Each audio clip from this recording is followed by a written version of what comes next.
ধৃতি, আবার তুমি বই পড়ছো? তুমি একটু আগে বললাম না, এতক্ষণ ধরে টানা বই পড়লে তোমার তো মাথা ধরে যাবে, তারপর আর কথাই বলতে পারবে না। তুমি এই গানটা জানো সাজবাতি? মনে কি দ্বিধা রেখে গেলে চলে। না, হঠাৎ না, আসলে গানটা শুনতে ইচ্ছে করছিল।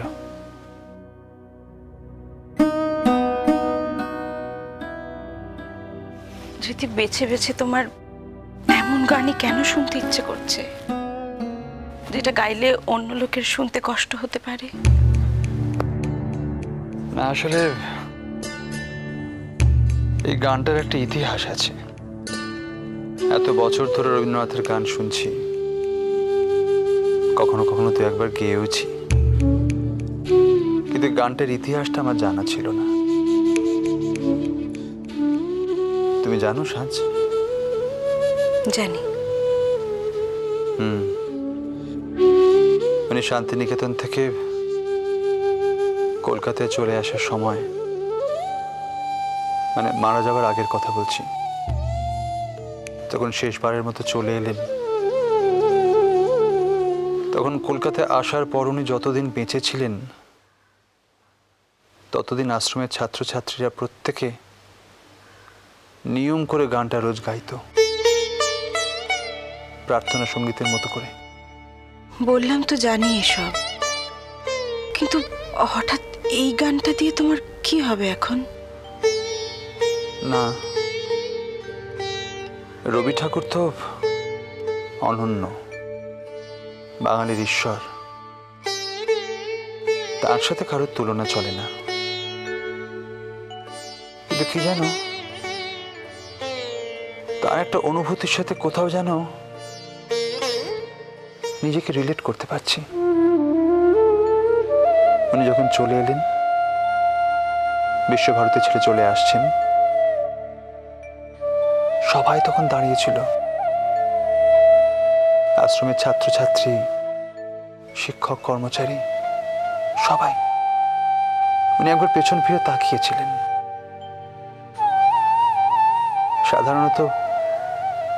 সাধারণভাবে উনি পেছন ফিরে তাকাতে চাইতেন না,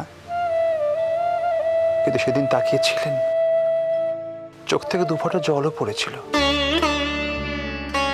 হয়তো বুঝতে পেরেছিলেন আর কোনোদিন ওনার শান্তিনিকেতনে ফেরা হবে না। ধৃতি, তোমার কি শরীরে খুব কষ্ট হচ্ছে? বলো না আমাকে প্লিজ। আচ্ছা, আমি বললে কি তুমি আমার কথা বিশ্বাস করবে? তোমাকে তো আমি অবিশ্বাস কোনোদিন করিনি ধৃতি। শুধু তোমার ভেতরে যা হচ্ছে সেটা আমার কাছে লুকিয়ে না রেখে আমাকে বলো। আমি তো সেই কথাটাই তোমায় বলতে চাইছি সাজবাতি। বিশ্বাস করো, কাল থেকে আমার আর কোনো কষ্টের বোধ নেই। কি? হ্যাঁ গো, সত্যি বলছি। আমার শরীরটা বরং বেশ ভালোই লাগছে, শুধু একটু বেশি হালকা লাগছে। যেন মনে হচ্ছে যেন মেঘের উপর ভর দিয়ে ভেসে ভেসে কোথায় চলেছি। না। কি? তুমি সত্যিটা জানতে চাইলে, তাই বললাম। তুমি ভালো হয়ে যাবে, দেখো ধৃতি। তোমার কি মনে হয় এই পরম মায়াময় পৃথিবী ছেড়ে, এই পরম মায়াময় সংসার ছেড়ে আমার কি চলে যেতে মন চাইছে? আমি তো সত্যি আরো অনেক বছর বাঁচতে চেয়েছিলাম। আমাকে একটু চেষ্টা করতে দাও না ধৃতি, প্লিজ। আচ্ছা দেখো, এই তো তুমি ওষুধ খাচ্ছিলে না বলে তোমার শরীরটা খারাপ হয়েছিল, তারপর তো আবার ওষুধ খাচ্ছ, এই তো তুমি ভালো হয়ে গেছো। তুমি তো নিজেই তো বললে তুমি এখন এখন ভালো আছো, বলো, বললে না? তোমার জন্য আমার বড় মায়া হয় সাজবাতি। আমি তো জানি তুমি আমার কাছে থাকলে কান্নাকাটি করবে, তাই তো চেয়েছিলাম কটা দিন তুমি তোমার বাড়িতে গিয়ে তোমার মায়ের কাছে কাটিয়ে এসো। কাছে থাকা আর দূরে থাকায় কি পার্থক্য হয় ধৃতি? কাছে থাকলে কষ্ট হয় আর দূরে থাকলে হয় না, তাই বলতে চাইছো তো তুমি? না সাজ, কষ্ট হয় না কথা বলার স্পর্ধা আমার নেই, আমি সেটা বলতেও চাইনি। কাছে থাকলে, চোখের সামনে থাকলে কষ্টটা বড় বেশি হয়, দূরে থাকলে হয়তো হয়তো একটু কম হতে পারে, আমি সেটাই বোঝাতে চেয়েছি। কি জানি, অন্য অনেক কথার মতো হয়তো হয়তো এটা ভুল বললাম। একটু ফল কেটে দিই? দিতে চাইলে দিতে পারো, কিন্তু বিশ্বাস করো আমি এত ঘন ঘন আর খেতে পারছি না, গলা দিয়ে নামতে চাইছে না। প্রত্যেকবারই খাবার সময় ভয় হয় এই বোধহয় আবার বমি হবে। বেশ, তাহলে একটু ফলের রস করে দিই, খাও, ভালো লাগবে। সে হবে ক্ষণ, সারাদিনই তো কিছু না কিছু করে চলেছ।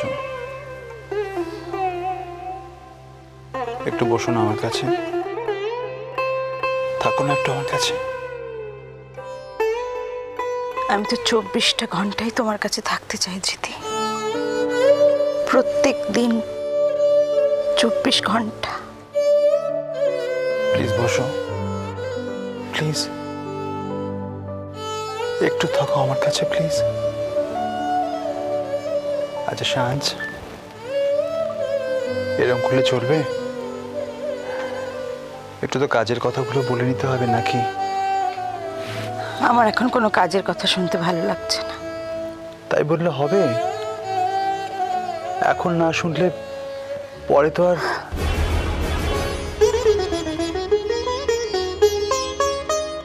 সত্যি যদি এমন করে ধরে রাখতে পারতিস,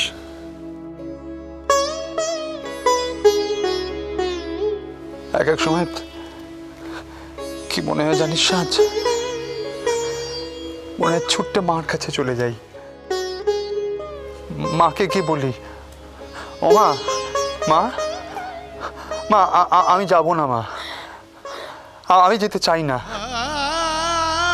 আসলে কি জানিস, ছোট থেকে সবসময় তো সব ব্যাপারে মার কাছে ছুটে গিয়েছি, তাই খালি মনে হয় মাকে কি বললে বোধহয় সব সমস্যার সমাধান হয়ে যায়।